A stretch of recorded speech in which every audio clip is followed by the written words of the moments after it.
Bonjour, Jean-Marie Maillard, directeur du centre hospitalier du Belvédère à Mont-Saint-Aignan. Le centre hospitalier du Belvédère, c'est un établissement monoactivité gynécologique et obstétricale. L'essentiel de l'activité aujourd'hui reconnu par le public, c'est une maternité, une des plus grosses maternités de la région Haute-Normandie, puisque nous réalisons 40% des accouchements de l'agglomération rouennaise. 2010 et 2011 ont vu plus de 3600 naissances au centre hospitalier du Belvédère. Aujourd'hui, le centre hospitalier donc a une activité extrêmement forte, mais se pose le problème du financement de cette activité.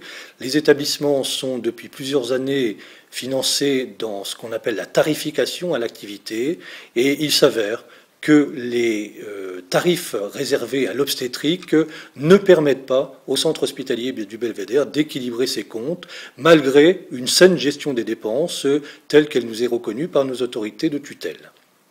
C'est pourquoi, dans les perspectives pour enfin arriver à l'équilibre budgétaire, nous avons un projet que nous sommes en train de travailler avec l'Agence régionale de santé pour développer une activité qui a peut-être été un petit peu délaissée au centre hospitalier du Belvédère ces dernières années. C'est l'activité de gynécologie et plus précisément l'activité de gynécologie chirurgicale.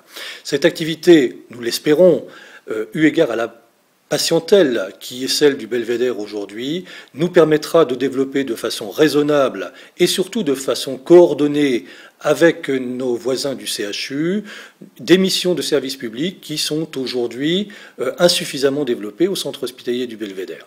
L'idée étant d'équilibrer nos comptes dans les 5 années à venir pour enfin pouvoir réaliser un projet qui est cher au centre hospitalier et surtout à tous ses personnels, moderniser complètement l'établissement, qui a vraiment besoin d'être remis aux normes et pouvoir enfin disposer de locaux et de soins, mais aussi d'hospitalisation, correspondant à la qualité de la prise en charge, qui est réalisée aujourd'hui en termes de prise en charge de soins, mais qui doit aussi être adaptée à des locaux performants.